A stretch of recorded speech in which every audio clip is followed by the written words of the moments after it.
Hello. Today we're going to talk about cottage laws. So if you haven't already, go watch this video and I go more into detail about cottage laws and how to start selling from your home. And today I'm going to answer some questions I get about cottage laws. So the first question I get a lot is, do you have to put your home address on the labels? So most states require that you put what you're selling. So if you're doing French macarons, you put that, you put your business name, and then you put your business address on there. And a lot of people don't want to get murdered, so they don't want to put their home address right on the label for everyone to see and have everyone know where they live. So that was something I was concerned about because when I baked under the cottage laws, I was living alone for most of that time and I had to put my home address on there. But most normal people that aren't doing home bakeries, they don't know that that's your address. So that's just what I always told myself because I asked the local health department if I had to have my address on there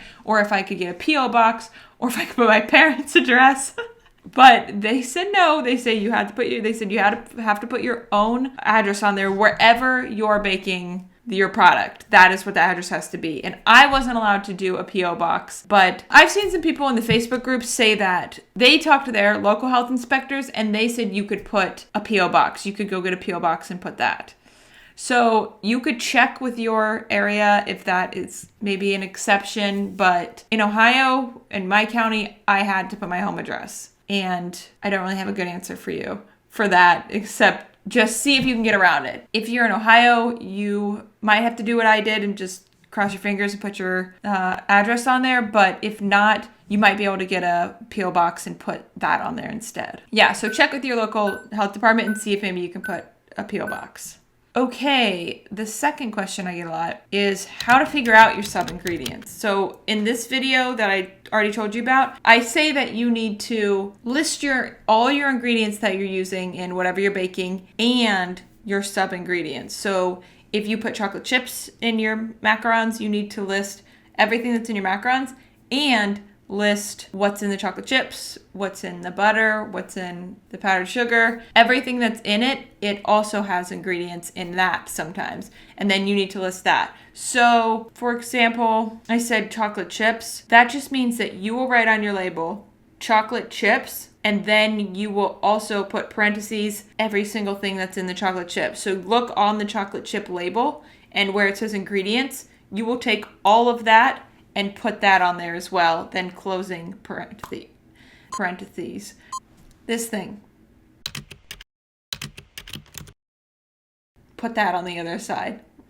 Usually if you can get this product online, like Nestle chocolate chips, you can go on Amazon or some online shop like Walmart or something and copy and paste the ingredients so you don't have to type them all out. That's what I like to do because on Amazon you can scroll down to the bottom where it's description of the product and they usually have their ingredients listed there. So that's what it means by sub-ingredients. That's how you find your sub-ingredients. Now, another question I get asked a lot is, do you need a license, like an actual license that you fill out paperwork and get something in the mail to sell under cottage laws? And that depends on your state. So some states you have to fill out a bunch of paperwork, you have to get an inspection, you have to get a license, and then others you do not. You just bake under the cottage laws. So that means you follow all the rules and listen everything that is listed on your website for your state, and you just bake under those laws, following those rules and regulations, and you don't need a license. But that's only certain states. So you have to do your own homework kind of and go and type in Ohio cottage laws or wherever you are cottage laws. And then you'll kind of get a description of what you need for your state. So you do that first. You look for your state, like Ohio cottage laws, California cottage laws, but then you will have to sometimes go a little further than that and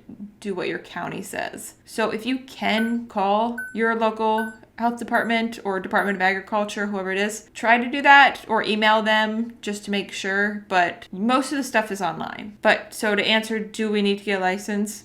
It depends. Almost every single answer for these questions could be it depends. And I'm sorry for that. Okay, what if you can't use butter? So some states say no butter in your baked goods. And then others say like no buttercream. So it can be in, if you make a chocolate chip cookie, you can put it into the batter and bake it, but you're not allowed to use butter in a buttercream. So there's ways around that. I mean, you can make a buttercream without butter and do like a vegan butter or shortening or water-based ganache. Or you can use, there's a lot of good vegan alternatives and dairy-free alternatives for butters and cream cheese and stuff nowadays that you could use.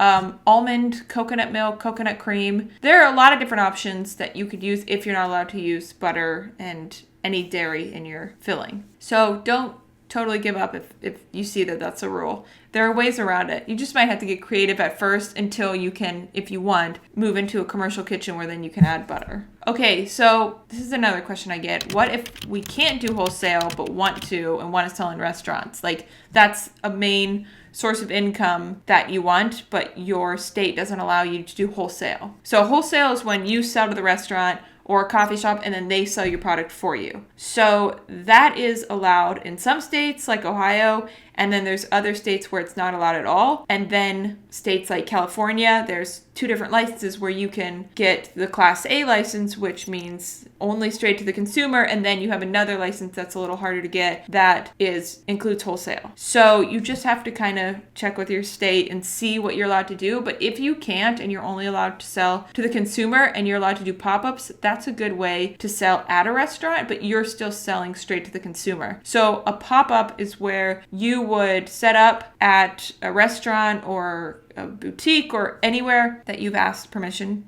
from the store and sell your product. So it's a good way to get noticed by their audience without them selling it for you. So that is a good way to sell in restaurants without selling to the restaurant. So you're still selling straight to the consumer, but you're in that restaurant getting that audience and getting your name out there that way. Okay, now this is another one that a lot of people don't even know is a rule.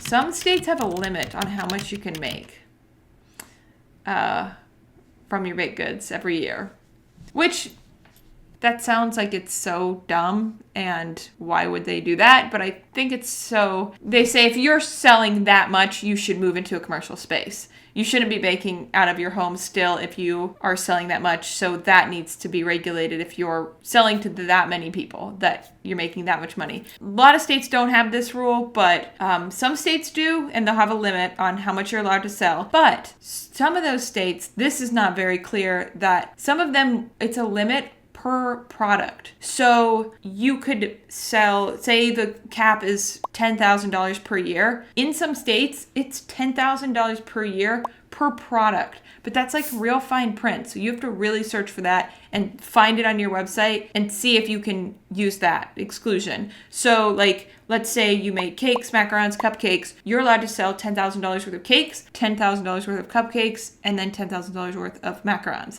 in some states. And then some, it's even per flavor. So if you do see a limit and you think that this is not possible because I can't live on that, so how am I supposed to do it? Look and see if there's maybe a little loophole where it's per product or per flavor, and you can kind of work around that. Okay? Now, I had a lot of people on the last video about Cottage Laws say that you wanted to see a video about labeling and how to do your labels for your products. I will make a video on that and post it on here. So if you want to see more videos like this, and when that video comes out, hit the subscribe button below and the bell next to it, and you'll be notified whenever I come out with a new video. And if you are ready to start selling and you want some help with this stuff, I have a course called the Home Bakery Blueprint where you can work with me to start or grow your home bakery business. It's a self-paced course, and we have group coaching calls every week and also a private Facebook group so we can all bounce ideas off each other and you get some support through that community as well. So if you want more information about that, sign up for the email list below and I will send you information when the course opens up. If you are still trying to make macarons and you have questions about that, join the Michelle's Macarons Facebook group and I'll help you make better macarons. Okay, if you'd like, you can follow me on Facebook and Instagram, and I'll put those links in the description. Check out these other macaron videos. Okay, love you, bye. Parentheses. I don't know.